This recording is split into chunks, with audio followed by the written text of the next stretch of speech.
Hello, everyone. Jax West from Stephen Avery Project Justice with Jax and MM Gossip on Facebook.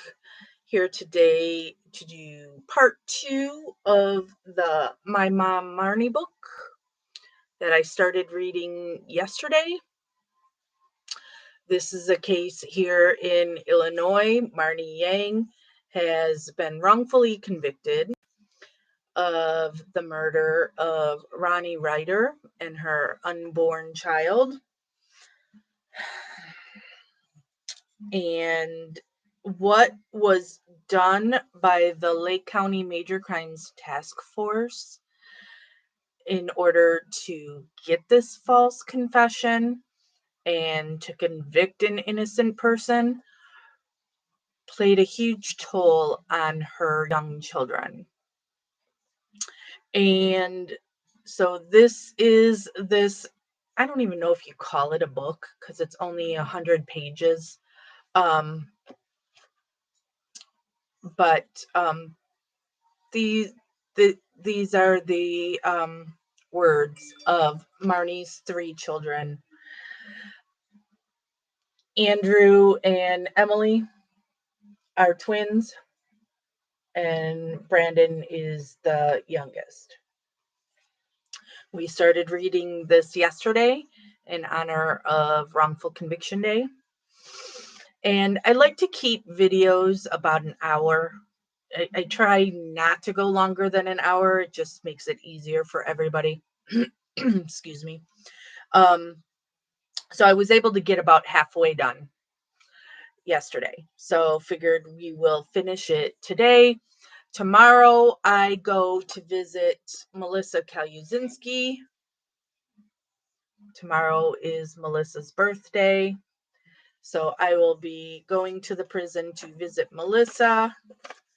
I am bringing Marni Yang's father with me.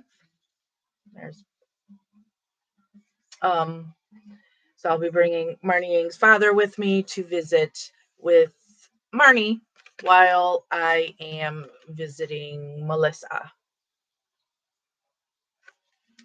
So then on Wednesday, I'll go live at some point and I can tell you how the visits went. But for now, let me get into the book. So we are at chapter 5. It is page 47 if anybody is following along, and it is titled I Always Feel Like Somebody's Watching Me. I'm not a singer. I know you're shocked to hear that. Emily says, from that point on, we started having feelings and thoughts like we were being watched and followed. Strange white vans were parked outside of the house at all hours of the day and night. We heard static and clicking sounds during phone calls. Given the circumstances, it was not paranoia. We were definitely being spied on. No doubt about it. Soon after, Andy was taken again. The police had picked him up from school. Andrew says, going back to school was very rough for me. I was very depressed from the whole ordeal. I tried to stay focused. I walked around with bottled up anger. It felt as if I stopped caring and had very little motivation. After my mom was released, I didn't feel the same about her because I was so damaged by what I went through. I didn't trust anyone at this point. I knew she was home the morning of the murder. I knew she couldn't have done it, and yet I was wrestling with these feelings of distrust, thanks to what the Lake County Major Crimes Task Force had put me through. They really screwed up my head. Again, death seemed like my only option because I knew that one day my mom would find out that I had lied on her. Lied on her. I always find that phrase, sorry to, go off script here, when people say lied on me or lied on her or lied on you, it's lied about her. I don't know. And I hear people say that all the time, and it's just one of those things that it's like, oh, it doesn't sound right to me. Okay. There was still an open homicide investigation going on. The police were closing in on my family. I asked myself why. Why are they closing in on us? How come they're not searching elsewhere? It was hard to face my mom after what the police forced me to do. I was walking around with guilt on my shoulders that I had betrayed my own mother. The Lake County Major Crimes Task Force had no problem making their presence known.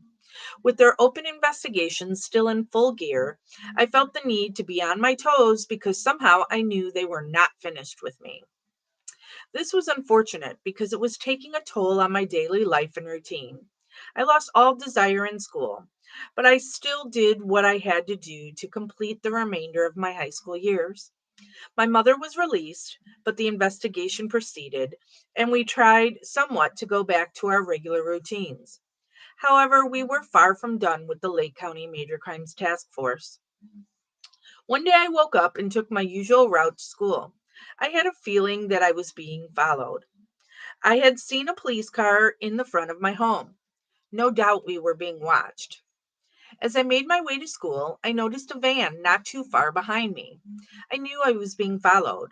I made it to my first class. It was hard to concentrate with all the issues in my life outside of school. I went through the day very numb. Seventh period was my last class of the day, and eighth period was my lunch, so I would be dismissed for the day. I made my way out the courtyard doors, and a friend of mine approached me and said that there were two plainclothes police officers with a picture of me asking about me. I responded to my friend with confusion. Why would any officers be here looking for me like that? I've been walking a straight line. My friend and I walked the path toward a hangout spot behind the school. After a few minutes, we arrived, and the two plainclothes police officers approached the crowd and me. As soon as I saw them, I had the urge to run. But I thought to myself, why should I run? I'm not guilty of anything. So I stood there amongst the crowd as they approached me. As they got closer, I recognized them from when they took me the first time. I really wanted to run at that point, remembering the abuse they had put me through the first time. During and throughout the investigation, my civil rights were violated because I was too young to understand. I never could have imagined being in a situation like that, and they had taken full advantage of it. The two plainclothes officers called me out from the crowd. I approached them. They asked me if I had remembered them. I said yes, and they asked if I could take a ride around the block with them. These glasses suck, and it's like my vision is more blurry wearing them than without. And they're prescription. I said yes, and they asked if I could take a ride around the block with them so they can clear up a few things. Before I could even give a response, they apologized for everything last time around. Now, being older, I understand that the only reason for the apology was to gain my trust. I figured a quick ride around the block wouldn't hurt. So they put me in their van and drove off. I realized that this was the same van following me early that morning on my way to school. I began to feel trapped again. I thought, we were only going around the block, I asked, knowing deep down that nothing was ever as it appeared or was stated with these people. They said that I must clear up their questions down at their headquarters. What? I had fallen for their lies again, and they had me right back in their control. They kidnapped me again. I had no choice but to cooperate if I wanted to make it out unharmed. We finally made it to their headquarters. I noticed that this place didn't look like the same place as last time. I asked if I needed a lawyer, and they told me that if I wasn't in trouble, why would I need a lawyer? The manipulations never stopped with them, and I believed them at that time. I thought to myself that they could be right when in fact they weren't. I just really couldn't fully comprehend what was going on at the time. I was put in another interrogation room, and this time they had materials from what they told me my mom used to get rid of the weapon that was used in the homicide. Again, I knew I was going to have to cooperate because of how mentally damaging my first run in with them was. On the table was a bucket of cement, a pair of gloves, and a book on how to make a homemade silencer. I did recognize these items from my home. They painted a picture that supposedly, after my mom committed this murder, she put the weapon in this bucket of cement and tossed the bucket of cement into the lake. I couldn't believe what I was hearing. I started to break down in tears, and they began to verbally attack me with abusive threats. I couldn't take it anymore. I wanted out, and I knew that the quickest way out would be to tell them what they wanted to get out of me. I asked them if I could make a phone call, and they said I'd get my phone call after I cooperated with them. I explained to them that it was getting late and no one knew where I was, and they would be worried. I really wanted my phone call, so after the line of questions like, "Do you believe your mom had anything to do with this? We have solid evidence that your mother is responsible for this, and if she loved you, you wouldn't be in this position." Again, they were playing with my fragile mental and emotional state and making me think they could be right. I was heartbroken by what they could be. I was heartbroken by what they filled my head with. I had been so gullible and susceptible to all their lies, and I couldn't help but feel dread. Oh, hey, Debbie. Yeah, no, I'm still feeling like crap. They once again coached me through writing a statement, and when they were finished, I finally got that phone call. I made that phone call to my mom, and she was furious and worried at the same time. She wasn't mad at me. She was angry because of what the officers had done. They had snatched me up off school grounds, knowing that I was a minor, and they had made no one aware that they took me. I told my mom that they were going to take me back home now that we were finished with the interrogation. But it was too late. It was on paper already. I cried most of the way home, and they told me not to worry, that I was doing the right thing, and that, quote, "you can't control what your mom does," unquote. My truth, the real truth, was turned into a lie, and then their lies were turned into the truth. Nothing could possibly have done, nothing I could possibly have done would turn out the way I wanted it to. It was their home court, and they had the ball, and they were winning. On that car ride home, I was thinking to myself silently that maybe I should have just run. If I'd run off on them, I would have never given them the opportunity to take me in. No matter how hard I tried to make sense of the situation, it seemed like the walls were closing in on me. I was innocent, and my mom was also innocent, but that was irrelevant to these detectives who clearly wanted a conviction more than they wanted the truth. I found it a little odd that when we finally made it close to home, they took me to the McDonald's up the street and treated me to a Big Mac meal and gave me $20. Oh, I had my COVID booster a month ago. Um,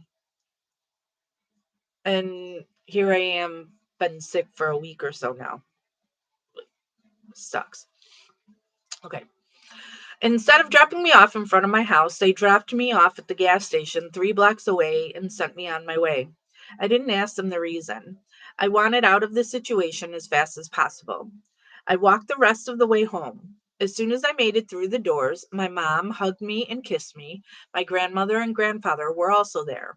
Everyone was worried sick.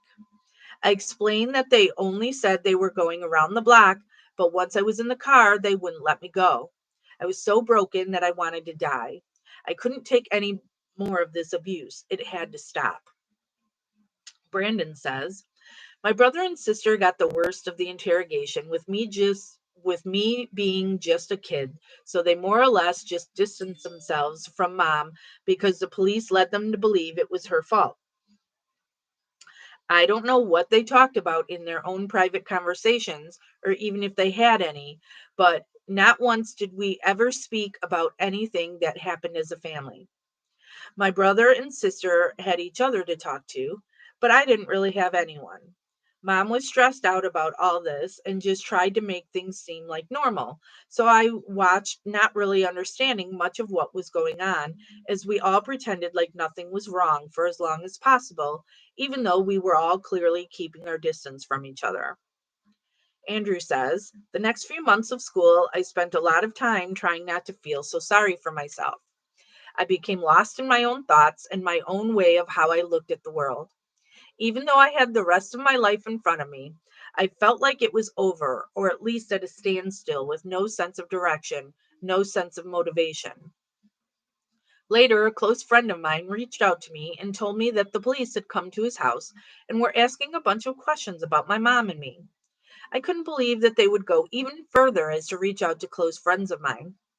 I immediately knew it was the work of the Lake County Major Crimes Task Force. I asked my friend what kind of questions they had asked him. He said they asked what type of woman my mother was.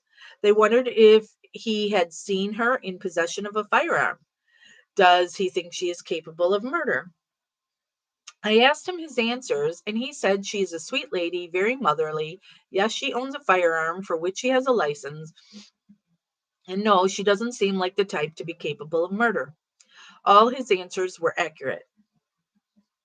He also said they asked similar questions regarding me. They asked, is Andrew capable of murder? If he had hidden the murder weapon, would he tell you where it was at? He answered again, a resounding no. Andrew is not capable of murder, and no, there is no way there could be a murder weapon because Andrew would never commit murder. His answers were all accurate. They didn't grill him too hard the way he explained his run in with them. I was surprised by this because of the way they dealt with me. Emily says, when the police had picked up Andy the second time, they had given him a piece of paper and told him to pass it on to me. When he did, he explained to me that they had found our dad, that they had spoken to him, and that he said he had missed us and never stopped thinking about us. I thought it was a miracle, a dream come true. I was so happy to hear this because I had felt the exact same way. His telephone number was on that piece of paper. I held it close. After all these years, I would finally be able to hear his voice again. I held on to it for a few days, going through my mind, wondering what I would say if and when I got a hold of him. When should I call him? Where should I make the call? My mom couldn't know about this, of course. It was personal. I planned a trip to a good friend of mine, Lindsay's house in Crystal Lake. I felt like I was safe to make the call there, in the middle of nowhere, away from everyone. The opportunity had finally arrived. I dialed the numbers and it began to ring. My stomach was in my throat. A woman answered. Hello? I assumed it was his wife or girlfriend. Is Yen there? I asked. Who is this? She replied. I said, Emily, and the woman hung up. A wave of confusion rolled over me. I called again. Someone had picked up but didn't say anything. There was a moment of silence. Hello? I tentatively said. Then I heard a voice I had recognized, though I hadn't heard it in so long. It was my dad. I'll never forget the words he uttered. Don't call here ever again, he said. Wait, why? I cried. Fuck you, he replied and hung up on me. I felt so many mixed emotions. I went numb. What I was going through on a personal level and what our family was going through as a whole, being in the eye of a murder case, just completely broke us apart.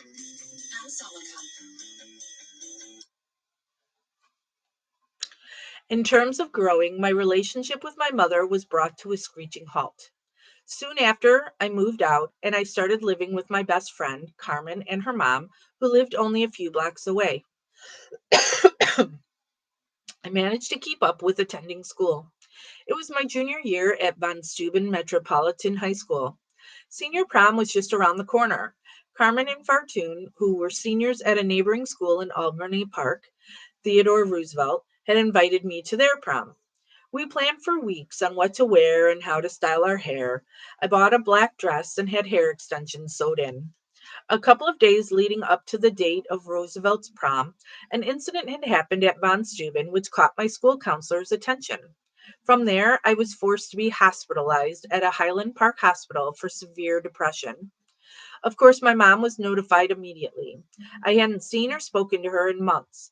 My stay at the hospital lasted 8 days. I wasn't able to attend prom with my best friends.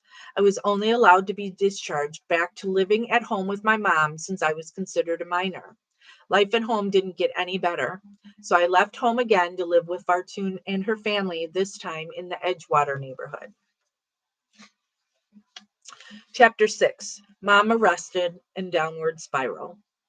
Andrew says, a year had passed, and I was dealing with a lot of distress. The deal was sealed on March 3, 2009, when my mom was stopped on Foster Avenue right before Pulaski Road on her way to work. She was manhandled into custody. My heart broke into pieces after I heard. My mom's face and name were all over the news. I didn't want to believe all the lies that the Lake County Major Crimes Task Force had propagated about my mom, but it was hard. Everything seemed so surreal, and yet right in front of me, my mother's character was being trashed.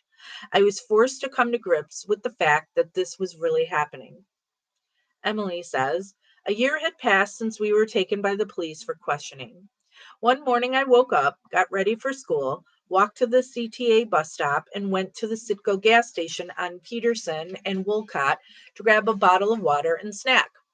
I walked in, and there to the side was a stack of Chicago newspapers with my mom's face on the front page, as if my life couldn't be any more surreal. I felt like I was experiencing an actual Lifetime movie. Truly messed up. My grandma asked me, hello, Carrie. Um, my grandma asked me to come home to be with my brothers. She thought it would be best if we stayed together.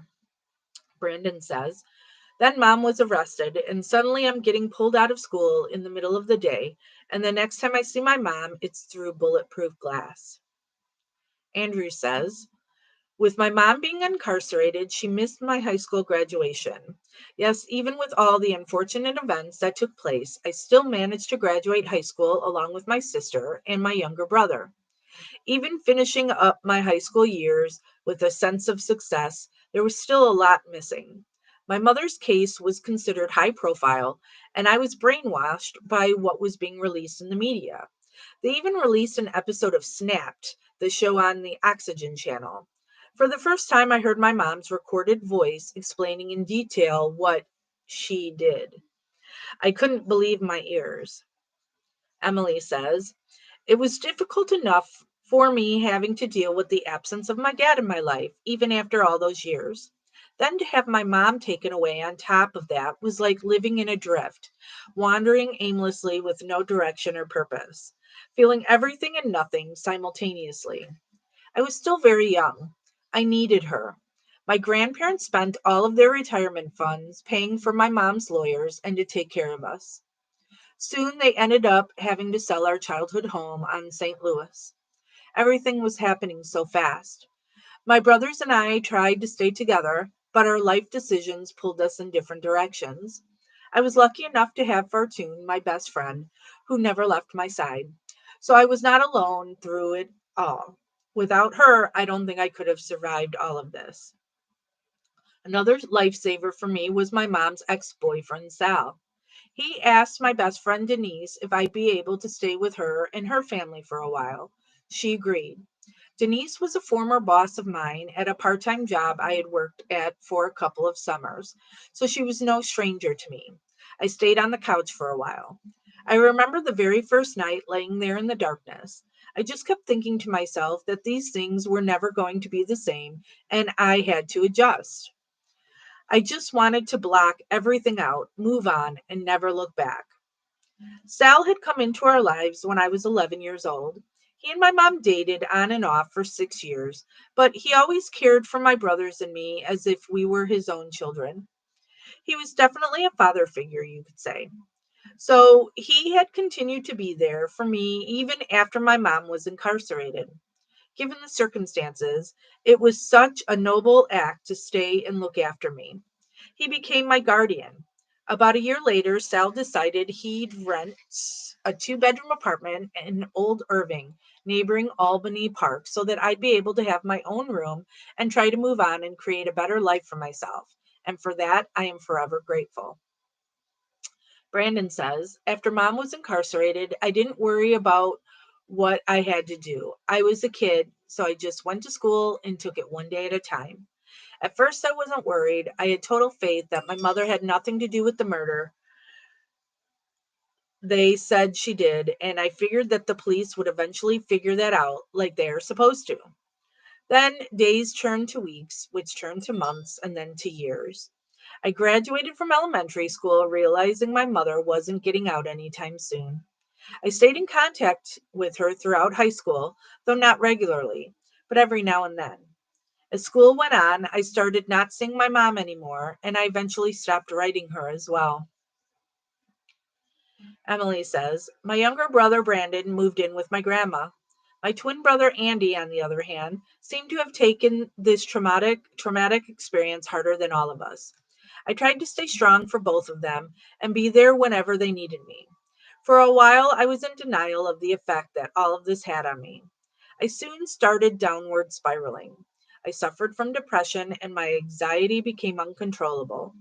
I slept 16 hours out of a day for a whole summer. I was in a black hole and I couldn't find my way out. I felt so disconnected.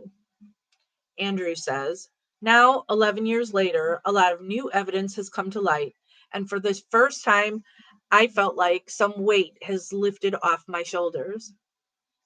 What people have failed to realize was that my mother was framed into admitting to something she didn't do only to protect me from going to jail. Those recorded conversations were all a setup.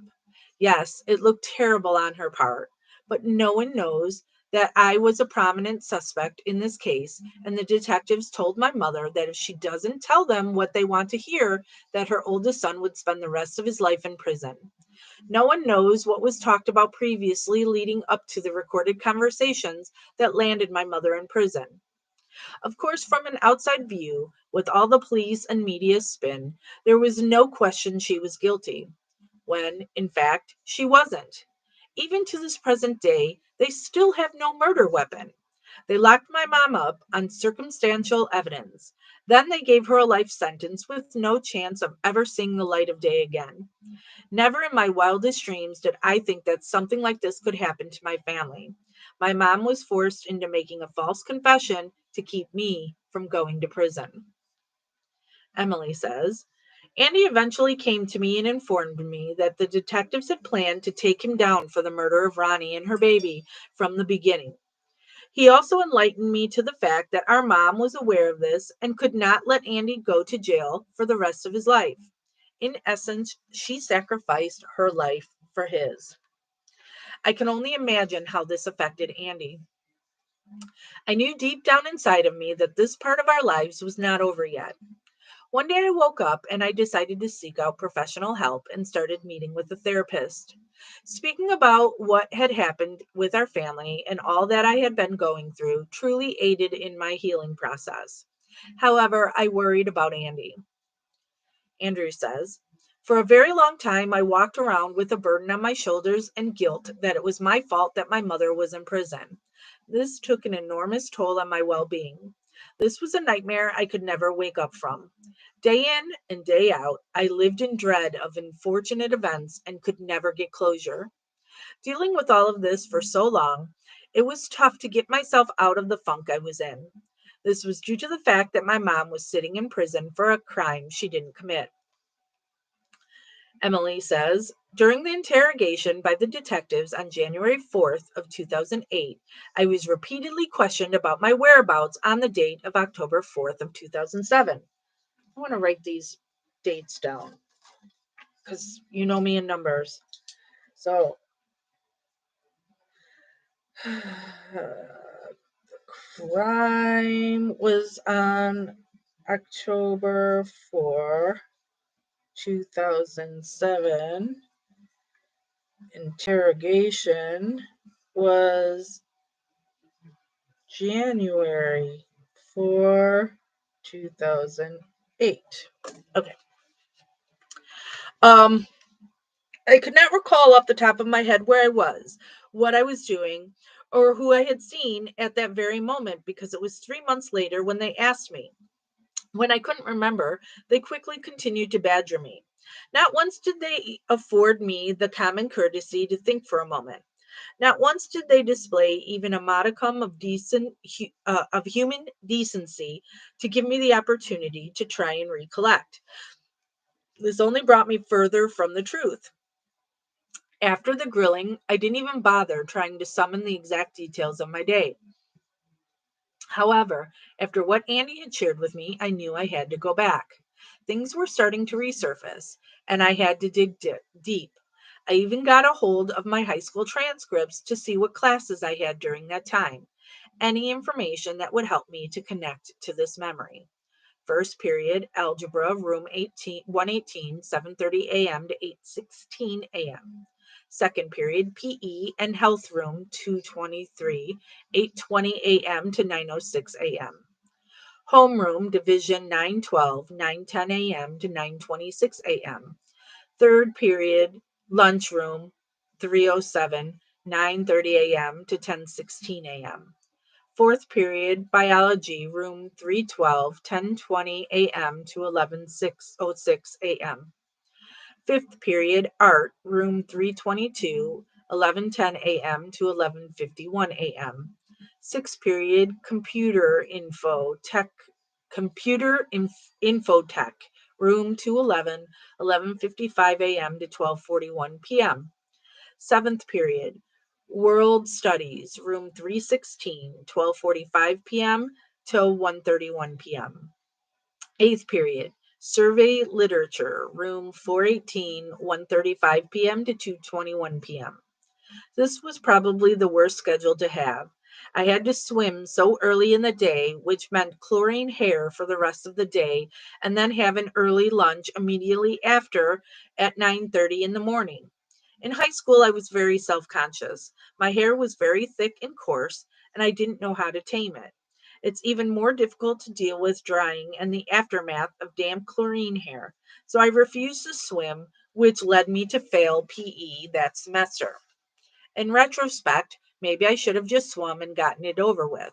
But at that time in my life, I only worried about how my hair would look because I was a 16-year-old girl.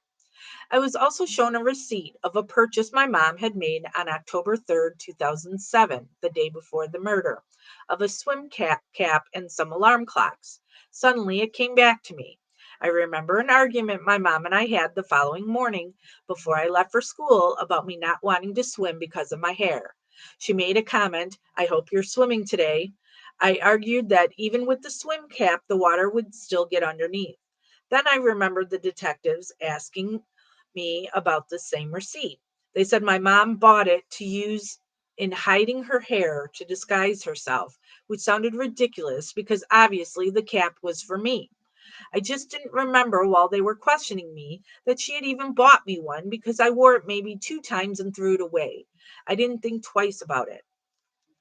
Andrew says, due in large part to the deceptive and manipulative practices of the Lake County detectives, I developed a great deal of anxiety not long after the mental and emotional abuse they inflicted upon me. I began to have little control over my emotions. I would lose my temper easily. My emotions were turbulent. I've never been able to entirely move forward after what Lake County did to me. It's always kept me from having peace of mind and having some kind of general well-being in life. I'm unable to stay calm or relax. A lot of the time, life itself has me tense and distressed for no apparent reason. Sometimes I cry out or have nervous outbursts to trivial events. I feel as if I'm losing control of my emotions and my sanity because of the abuse of the Lake County Major Crimes Task Force. I couldn't help but feel haunted by feelings of dissatisfaction and hopelessness, and I felt as though many aspects of my life were entirely beyond my control. I'm left feeling utterly helpless and fragile, and the inner tension has a grip on me and prevents me from leading a relaxed and happy life. I'm easily overwhelmed with fear and depressed thoughts that cause me to fall into a negative spiral. The overall situation and lies I was told regarding my mother and how I was a potential suspect for a murder that I had nothing to do with left me in a state of extreme discomfort, and I've never really been able to put my mind at ease. Rather than just enjoying my life, I mentally waste my time feeling distraught over things I cannot change. It is obvious to see how damaging the Lake County Major Crimes Task Force was to me. Mind you, I was a minor at that time. My mind was still growing and still forming, and I was not fully mature. Not too long after my mom was put behind bars, the house we lived in was put up for sale.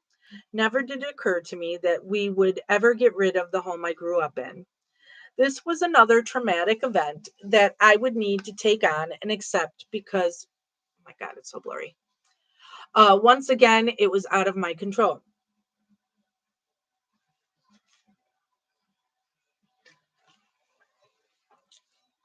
With the house up for sale, I had no choice to stay, so I came up with my own way to survive. I wasn't trying to work in a 9 to 5 job, so I began to hustle full time, and that's what my life consisted of. I put in many hours and had a mindset to have no days off. I was so broken from the incident with my mom that all I wanted were the good things in life. I bought my own cars, I got my own apartments, I traveled as I pleased. Now, being older, I understand how misguided I was. How can you blame me? Everything my mom had taught me was stolen from me the moment Lake County homicide decided to destroy my life. Once I got accustomed to the lifestyle I created for myself, I couldn't see myself ever changing my ways. Only thing is, only thing is that with that type of lifestyle, tomorrow is never promised. And so I began taking the necessary steps to go legit and create a solid positive foundation for myself. I vowed to myself I'd be able to retire and live a fulfilling life without having to live with guilt and worry. Since the incarceration of my mom, the holidays were never the same. Christmas, Thanksgiving, and birthdays always felt empty without my mother around. I wasn't in the holiday spirit anymore, so I would just ignore the fact that everyone else around was. I would usually just end up hanging out with a group of my friends that shared similar misery because you know what they say, misery loves company. We'd usually end up getting drunk to block out all the sorrows in our life we were dealing with. Every year when the holidays would roll around, it was a recurring thing. I never got over or have fully recovered from what happened to my mom and me. I never went to get help or talk to anyone about it. I just bottle it up and block it out and act like it didn't faze me. I started to abuse prescription drugs, was taking painkillers to numb myself from the hurt, and also took Xanax on a regular basis to numb myself. I know with being on prescription drugs that it would be very deadly to mix alcohol, so I had stopped drinking. I did end up in the hospital a couple times from withdrawal symptoms. After recovering for a while, I'd be right back to taking prescription drugs. I smoked cannabis daily and started to use heavier prescriptions like codeine and morphine. I would only take it orally. I didn't realize how bad of a problem I had because it made me feel better. I realized I was just running from my emotions. I didn't want to deal with them. I didn't know where to start. I was too busy, caught up in my own self destructive ways. By then, I had just learned to accept things as they came, even if they were bad. Just like when the Lake County detectives put an innocent woman in jail for a murder she did not commit. And the only reason was that my mother was trying to protect her son from going to prison for something he also had nothing to do with. After my mother was sentenced, my life began to spiral out of control and head downhill fast. From the age of 17 up until the age of 25, my life consisted of long nights, selling drugs, doing drugs, gang violence, fast women. I was on a path to live fast and die young. That was my mindset. They took my mother from me and sentenced her to life with no possibility of parole. Her life was over, so I felt mine was also. I can't tell you how many times I said to myself that my mom and I should switch places, that she didn't deserve to be there, and I had betrayed her by falling for the lies of the Lake County detectives. If I'd only stayed stronger for her when the police had me in their custody, I told myself, she wouldn't be in the place that she's been sitting in for all these years. Living life in the fast lane presented me with life lessons that I was forced to go through. Over the years, I got used to losing people. I lost a lot of friends to gang violence, drugs, and prison. I learned to accept it, heartbreak after heartbreak, but losing my mother was by far the worst. After the few charges that I picked up on my own involving the sales of illegal drugs, I was blessed enough that I didn't land myself in jail. For a very long time, I was living with the guilt that it was my fault my mom was in prison. The punishment that I got from the few charges I picked up on, thankfully, was only probation, community service, and drug treatment, which turned out to be a blessing in disguise. For about 9 years, I was self medicating, so I would not have to deal with my emotions about what happened with my mom. So it was a real eye opener to experience treatment for the first time. I never ever realized I had a problem until I went into treatment. I would have never taken the step on my own. So I guess I can say it was a blessing for me that I had been court ordered to get drug treatment and take classes. It's always easier said than done. Trust me, it was not easy. Going through life, overcoming my own demons, only took place because of what happened with my mom being incarcerated. I can't help but feel that a lot of the blame for the evil things in my life is due to what Lake County did to my mom and our family, and most of all me. I sometimes wonder how my life would have turned out if Lake County never stepped in to turn my life into a dark force that haunts me and feels like it will haunt me for the rest of my life. Unable to enjoy life to its fullest, no matter how hard I try, I wake up every day feeling locked away in my own mind. I'm always thinking about what my mother is going through. A mother is the one person every child can count on. And now she is locked away with no chance to lead a normal, productive life. It was a wake up call for me when this had happened. Now I can clearly see just how evil and unfair the justice system is and can fail society. You are raised to believe that only criminals and dangerous people belong in prison, but sadly, innocent people end up there also. My family and I are a prime example of becoming victims of corrupt police departments and justice systems. As I look at the terrible things in my life that have happened to me or that I've done, there's always the constant reminder of what pushed me there. I try as much as possible to bury my emotions and act like nothing is wrong, but you were always able to see it in my face that everything was wrong. I may have been able to hide my feelings, but never my facial expression. Nothing could possibly bring back the many years that I've gone through on my own thanks to Lake County and their lies and corruption. Nothing about this was reasonable, and still today I'm unable to hold a relationship with anyone because of what happened to me. To this day, I am still battling my own demons that have haunted me from this whole ordeal. It's impossible to just snap back to some semblance of normalcy as if nothing had happened. It seemed like the only time I wasn't suffering from the anxiety and PTSD was when I would self medicate, and even though now sober, it's harder than ever for me to feel normal. It's uncomfortable with my own thoughts. I'm uncomfortable with my own thoughts. And it's hard to even be around other people. I know it sounds crazy, but it is what it is. And I'm still trying to cope with the anxiety and PTSD. The whole situation messed me up so bad that I was admitted into a psych ward for a few months to get away from the outside world and the issues of everyday life because nothing in my life was going right and all I wanted to do was die. Life was and still is beyond my control. After being admitted, it took almost a month to get back to a semi normal state of mind. The doctors and staff had me on 24-hour watch and said I was in a state of psychosis and needed medication and professional help to get me to snap back. I do remember being on the psych unit, but there are still very vague and cloudy thoughts when I try to remember it. I try not to focus too much on the past anymore because it's still very challenging for me. I only say this because my past has so haunted me and brought me to the sad point that I'm at today. It's incredibly painful to realize where I might have been had this never taken place. But again, I digress. How can I not? I wish I knew. Being on 24-hour watch meant I was on a level called precaution, which could be considered level 4, but they didn't call it that.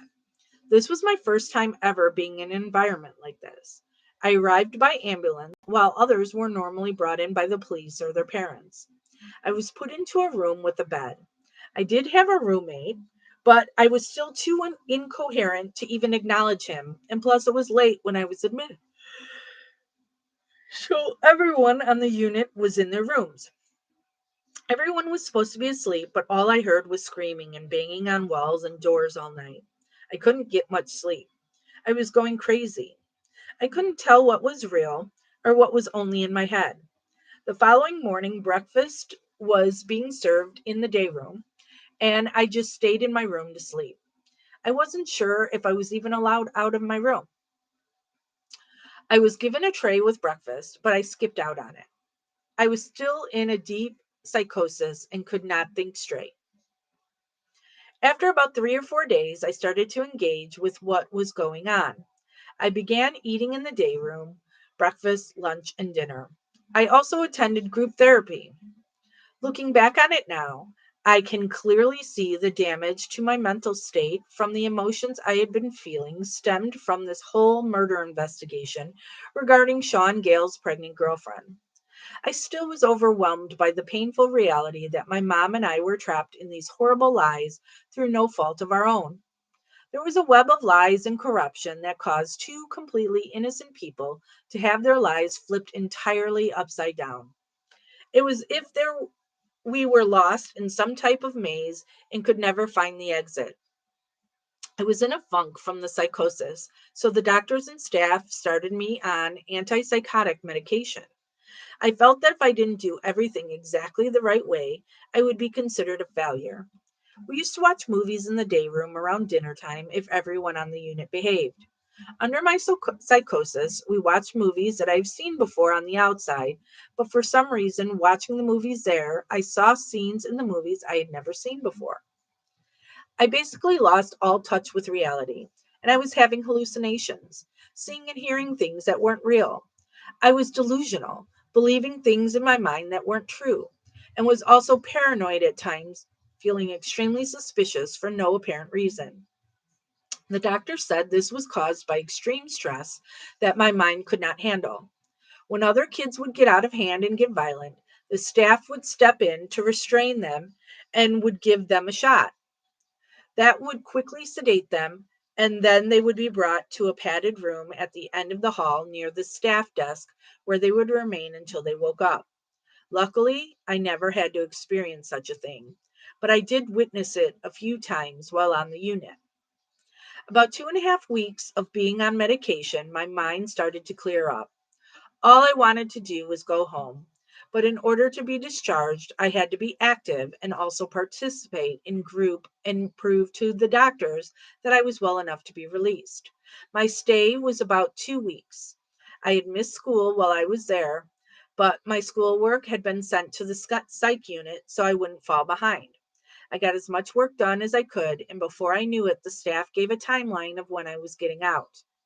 One night while I was sleeping, I was awakened by a disturbance across the hall from me. The boy in the room across from mine was extremely loud, and then a few moments later, I smelled smoke. I jumped out of bed and ran to my door, and when I looked across the hall, I saw he was lighting a fire in his room. It didn't take long before the staff started escorting us to the other side of the unit, while firefighters were rushing through the elevators and down the hall to put the fire out. After it was safe to go back to our rooms, the boy who originally started the fire had been placed out in the hall where the staff could keep a close eye on him. That's where he stayed because he couldn't be trusted to be alone, so he was placed on precaution. The following morning, we were all instructed to meet in the day room, and the staff told us that the entire unit was being placed on lockdown, which meant everyone would remain in their rooms for breakfast, lunch, dinner, with no day room. The only time we would have out of our room would be for group. This was all thanks to the boys' stupidity. There wasn't much to do with all the time spent in our rooms, and it remained this way until further notice. I had gotten pretty close to my roommate, even though he was a few years younger than me. His name was Max, but sooner or later he was discharged, and I had the whole room to myself. A few nights passed without Max, and all I could think about was my mom. I had trouble sleeping, so I got up and looked out my window, which was covered with a steel cage that my fingers couldn't even fit through. As I stared out the window, I saw a police paddy wagon pull up, and they pulled out a boy in handcuffs.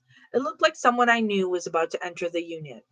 He was brought in causing a commotion and appeared to be under the influence of some type of substance. He was placed in the room next to mine, and he was giving the staff a hard time all night because he did not want to be there.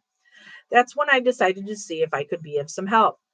I jumped out of my bed and went to my doorway and tried talking to him, hoping it would calm him down. It sort of did. He told me how the only reason he had been there and not in jail was because he ran away from his group home and got into some trouble out in the streets. Now he would remain on the unit for placement, which meant he had lost his spot at the group home and he had no idea when he would be discharged. My time on the unit really opened my eyes. So many kids have a hard life on so many levels. This whole situation with my mom and the many hardships I went through and witnessed always left me wondering when and if I would ever get a happy ending. After my discharge off of the unit, I was able to go back to attending school. I was so close to giving up and dropping out, but I know my mom raised me better than that.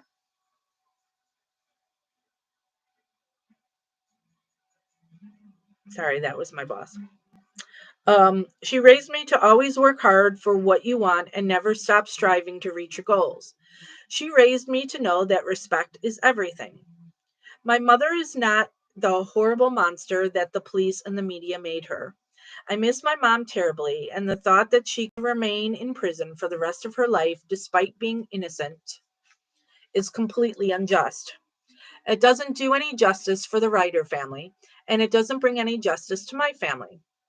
I lost my mom, but soon the truth will emerge, and when it does, I know that the Ryder family will agree how wrong the police and judicial system handled this case.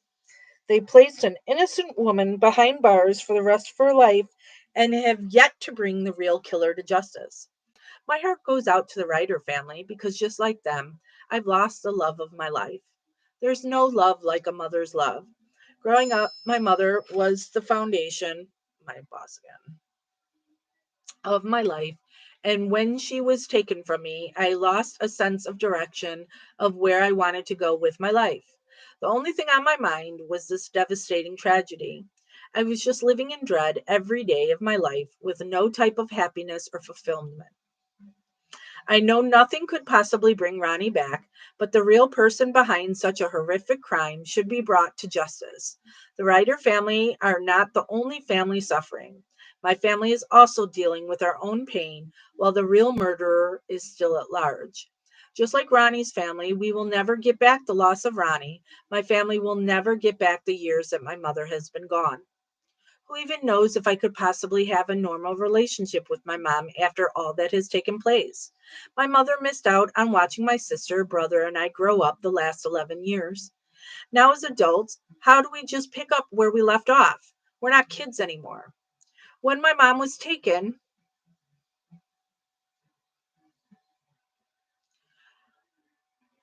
we were her children that she took care of, and now we are adults and have learned to take care of ourselves, not by choice. We were forced to learn everything the hard way. It just dawned on me that the actual crime occurred tomorrow is the anniversary is October 4th, which is also Marnie's or Melissa's birthday. All the damage that was done to my mom and me, as well as my sister and brother, how could we ever be normal again? Multiple years in prison will change somebody. How can I say if my mom is even the same person she was before this happened? I can't tell you because I haven't had a chance to experience any real time with her. I can say that if I spent all those years in prison for something I didn't do, that I wouldn't be anywhere near the same person I was.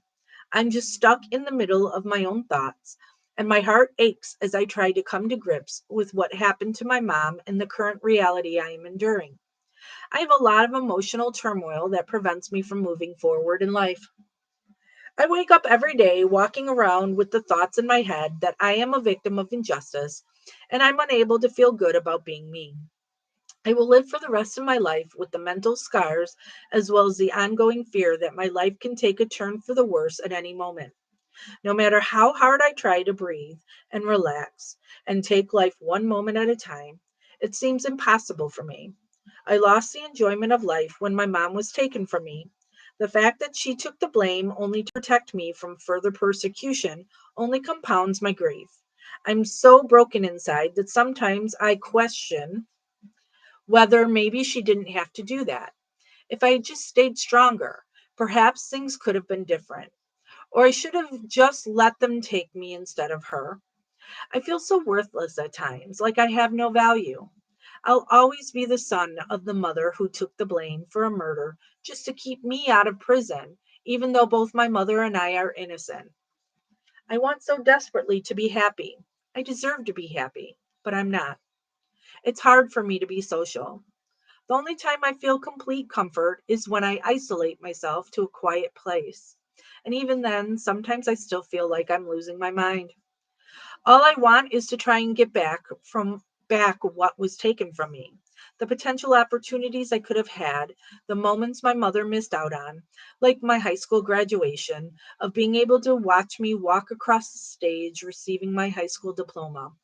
Instead, I could only talk to her on the telephone from prison.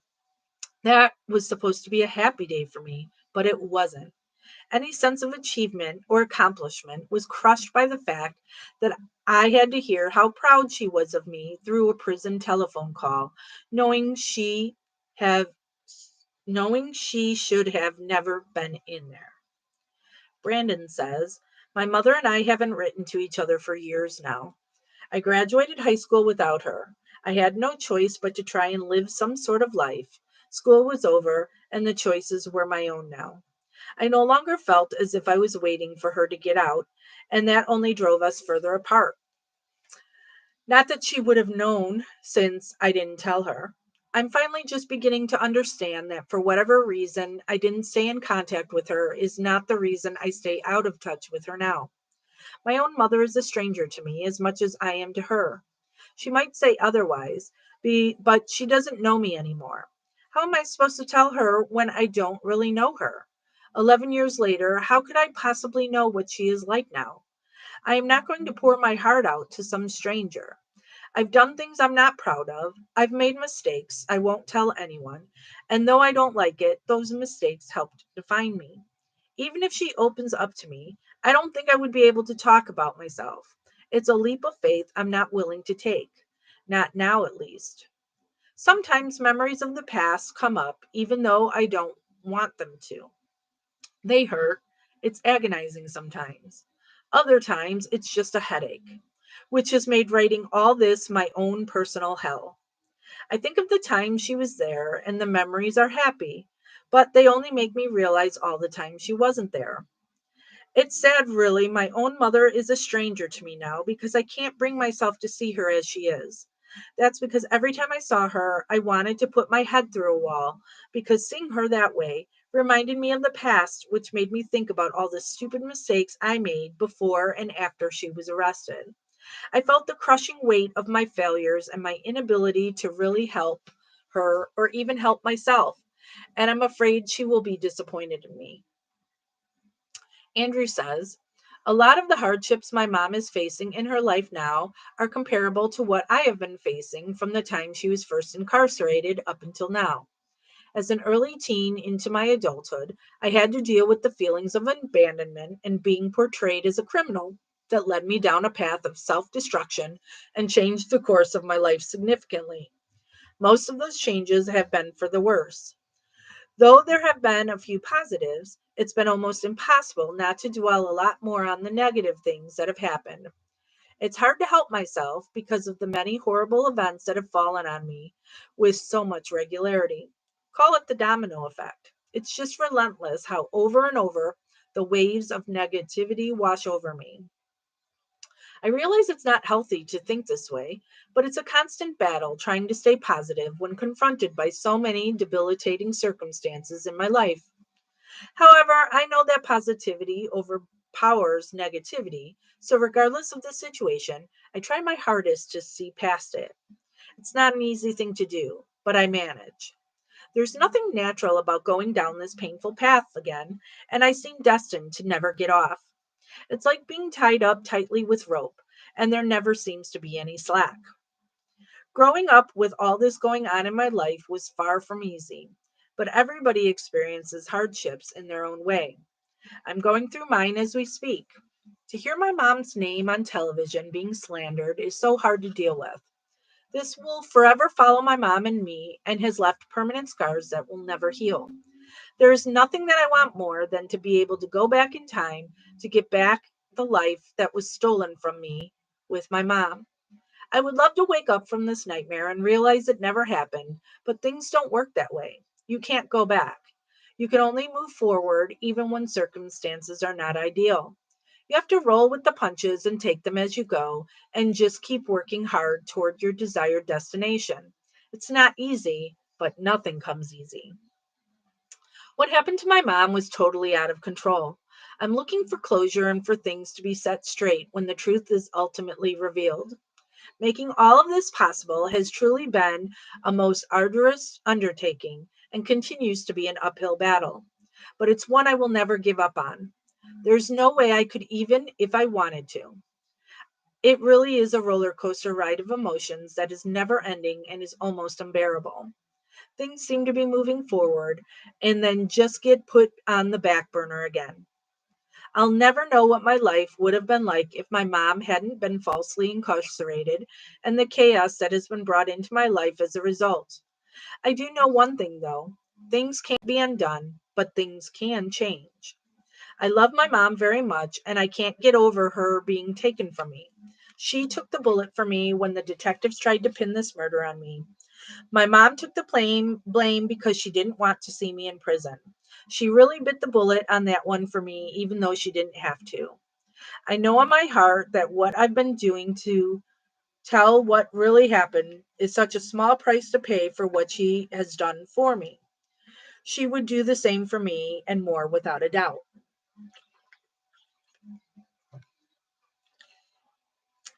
No one deserves to be in prison locked away when they are innocent.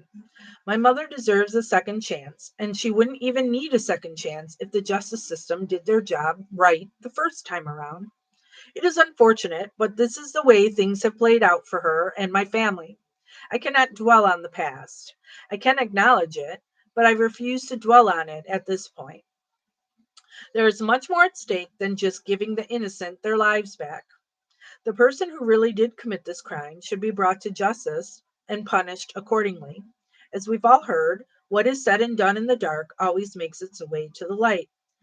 The truth will be presented, and when it does, everyone that ever thought my mom was a murderer will be awakened in such a manner that I will feel an inner bliss of victory, and then I shall be able to start my healing process.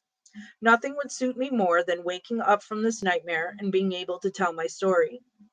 The hope and faith of my mom's upcoming legal procedures bring a great deal of anxiety that is hard to cope with, along with my PTSD, and not being able to take anything for it just drives me crazy. Every day and every night, my mind is on an uphill battle to keep my sanity in check. Knowing that my mom was framed and set up for a murder that she had nothing to do with and put in prison for, it just kills me.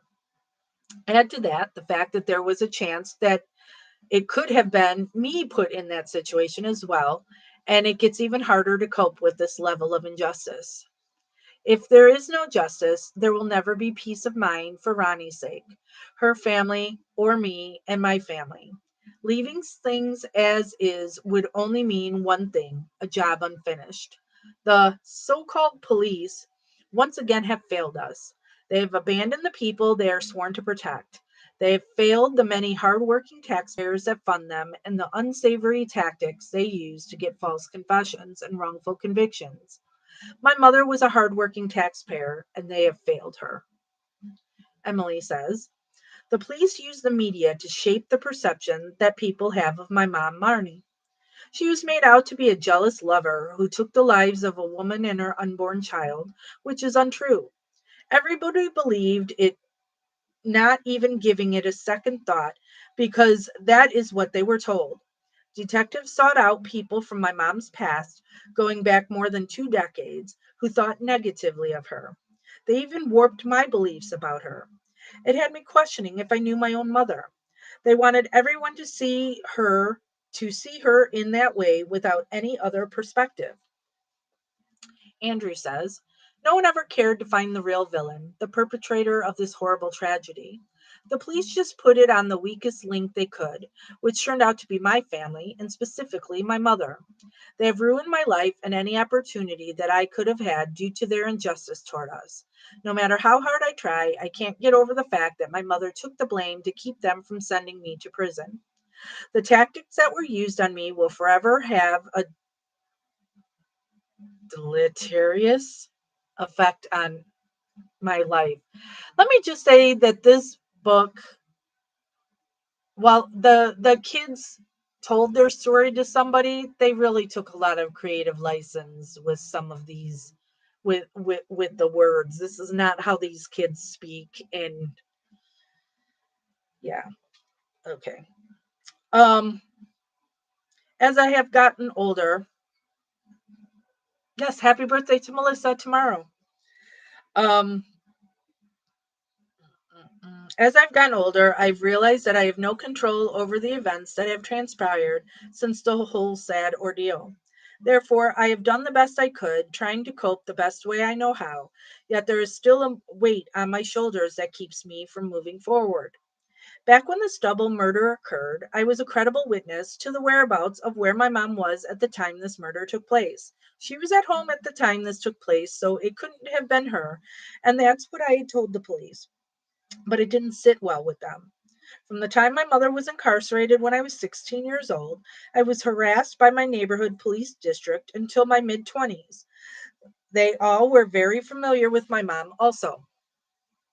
I always felt that the law enforcement of the neighborhood was out to get me because of who my mom was. Maybe the local law enforcement had a hidden agenda. I had a lot of unexpected run ins with this one police officer who worked as a robbery task officer, a plainclothes officer in an unmarked vehicle, which was alongside the gang unit and narcotics. I found it quite odd that the same robbery detective was the ex husband of a woman who had badmouthed my mother to further lead the police to have my mom put behind bars. I know he was her ex husband because my younger brother was good friends with her son, and they go so far back as playing on the same football team. I find it hard to believe, with him being so familiar with me and the number of run ins I had with them, to be just a coincidence. The battle is not over, and I'd like every officer that took advantage of me to understand just how bad they screwed me up and my way of thinking. I want them to know how I am unable to live a normal life because of how much they have stolen from me. No young boy should ever be exposed to such abusive tactics or put in the type of situation that I was put in by the Lake County Major Crimes Task Force. It is just surprising that the police only went after my mother and didn't take anyone else into account given the situation. There are so many other avenues that the police should have taken into account and didn't. With all that being said, my mother has lost 10 years of her life based on a false confession extracted under severe duress and very little circumstantial evidence. My life took a dramatic turn for the worse with the amount of emotional damage that this tragic event has caused me. What has me boggled the most is that there were so many other routes the police could have taken to figure out who committed this murder. From what I know, Sean Gale was involved with 18 women, and there were emails sent out anonymously and typed letters to each and every one of these women exposing who he was involved with. You mean to tell me that none of these 18 women could have felt any type of emotion after finding out about each other? In my opinion, I'd say yes, and I also think many more would agree. It's crazy how the police never even tried to look into how this crime happened. They took the easy way out by destroying my family, saying my mom murdered an innocent woman and unborn child in a jealous rage, or how I did it merely because they said I resembled the description of a person seen at the scene. My mother and I don't look alike, so how could they go from her to me? Already that should raise some red flags. They were looking to pin it on anybody, and my mother and I were the most natural scapegoats. The police were just lazy and refused to do their job. Emily says, it's 11 years later, and I still don't know exactly why. Why did those detectives lie? When my mom was made for this murder? Or why my mom was made for this murder? Why did my dad say those things to me? I don't know why. But I'll tell you what I've learned is that to just feel exactly how I feel, ultimately, let it go, and trust in the process and the universe. Whatever is concealed will eventually be revealed in due time and exposed for all to clearly see. The real killer is still out there. Andrew says, if you ask me, I feel the police should have looked closer at Sean Gale instead of falsifying evidence to charge my mom. Not once did they ever look in his direction. Years later, while my mother has been serving time, my family has decided to take some necessary steps to prove her innocence. The police put an innocent woman behind bars because they only wanted the victory of solving the case that would get those detectives a pat on the back and potentially a higher rank. It is sad because many innocent families are left to suffer for their so called professional actions. There was nothing professional about how they conducted their investigation. The reopening of my mother's case is underway, and all the old evidence will not stand because anything they have to say against my mom will be proven wrong. Hopefully, this will get the attention of the ones who are in power, and someone will go after the real vile and sadistic person who is responsible for the murder. Hopefully, what has to be done will get done the right way this time. With new evidence proving my mom's innocence, I hope and pray we can finally open a new chapter in our lives and get a fresh start to fix what has been broken. Emily says, my mom has been in jail for 10 years for a crime she did not commit. I'm trusting that with all the new evidence supporting this in her upcoming legal battle, it will prove her innocence. I have hope that we can all get through this together and begin to heal collectively. Brandon says, I'm very hopeful that my mother will be acquitted. I dream that one day the relationship we once had will return. Though I still try not to think about this whole messed up scenario because that's just another headache I don't need right now or even want. But what choice do we have, really? It wasn't bad luck or some higher power that brought this grief upon us. It was targeted and planned. For what reason, I don't know. It could have been out of convenience, or maybe there was some greater plan at play, but that doesn't matter anymore. I hope they don't succeed in tearing us apart again. Andrew says, the real answers are still out there, and the only way that justice can be served is if people come to the realization and accept that the many truths that have materialized showing my mother is innocent and move forward accordingly. Then we could all work together as a whole and make it known that the police have made huge mistakes from day one and they must be held accountable. They need to accept their mistake and start looking for new leads and allow some real evidence to lead them to the real truth behind the murder of Ronnie and her unborn child. Whether anyone is on board or not, the evidence sticks. There continues to be more and more overwhelming evidence to exonerate my mother. Only more time will tell, and things seem to be taking a more positive turn for the better. So now I'm just moving forward as time keeps ticking and watching patiently to see how things will play out. By the grace of God, everything will be put to rest and the truth will be revealed, and this knotted rope of the situation should be untangled. When that happens, it will bring clarity to this terrible saga which has occurred, and that is the most important thing to me. The new evidence that has been uncovered will be exposed, and it will prove my mother is innocent. The truth will be revealed, whether anyone likes it or not. I'm ready to move forward. It's long overdue. I'm thankful for the light at the end of the tunnel. The hope that has surfaced due to the new evidence that has been found proving my mom didn't commit this crime. I am finally able to feel like some of the weight on my shoulders has dropped because soon everyone will know that my mom is not the monster that the police, justice system, and media have portrayed her to be. While they lied mercilessly about her, it turns out that she was telling the truth since day one.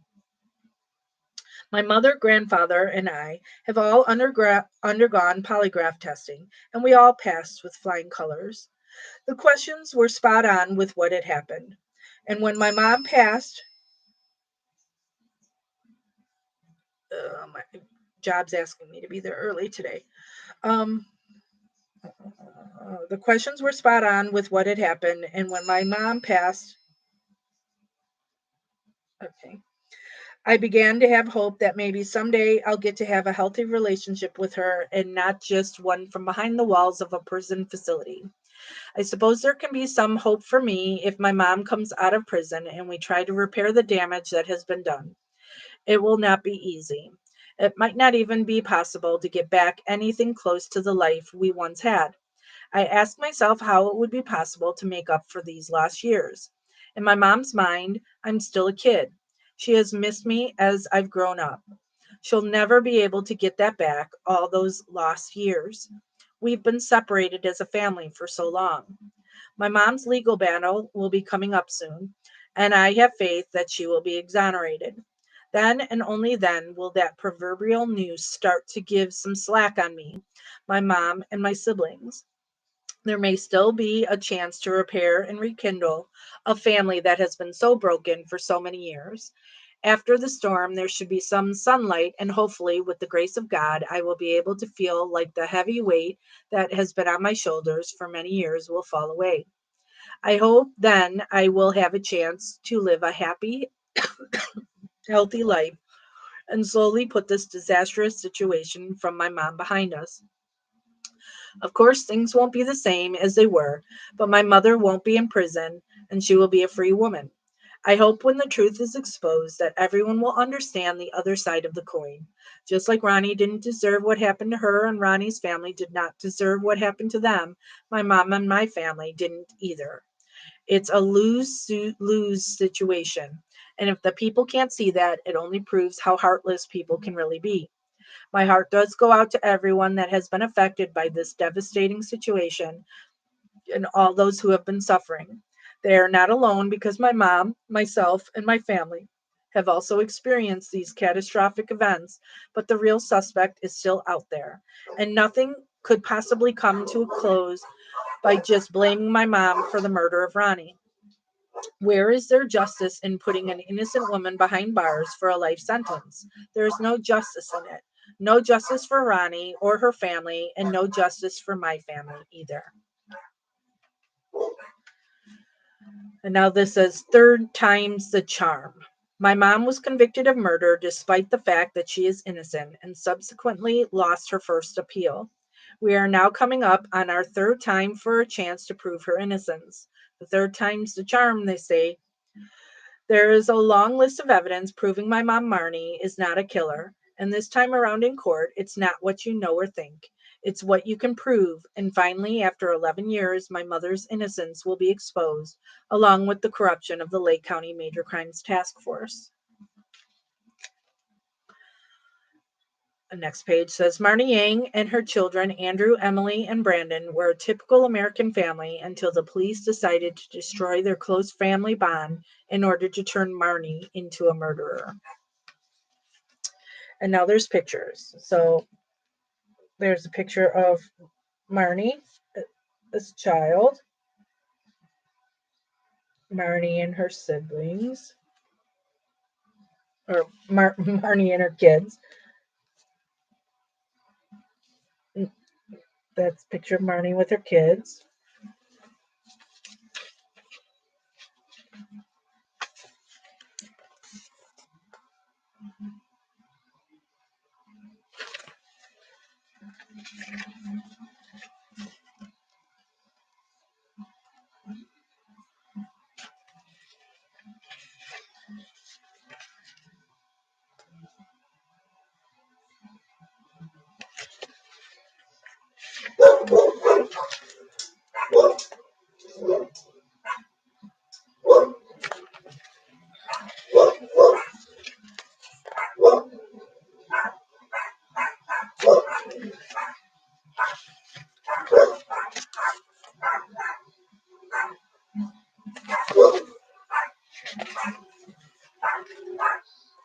I can't imagine being pregnant with twins.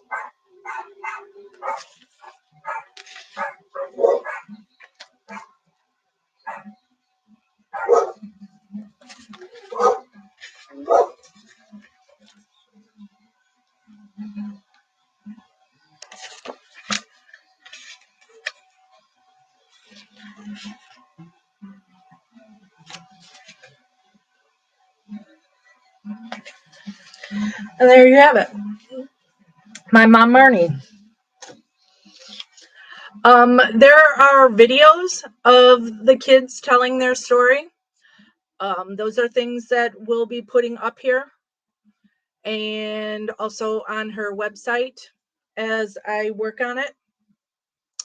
And as I said, tomorrow I'm going to visit Melissa Kaluzinski for her birthday. I'm bringing Marnie's dad, Larry, with me so he can visit with Marnie. So maybe at some point tomorrow, I'll go live and tell you how the visit went. And yeah. And so now I'm going to have to end this. We're over an hour anyway. We're at an hour and 20 minutes. And now my work wants me to come in early. So I got to go get ready for work.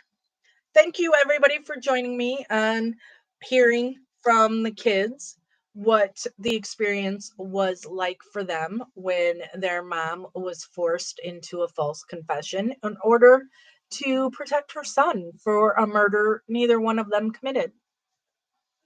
You'll see me again soon. So until then, investigation continues.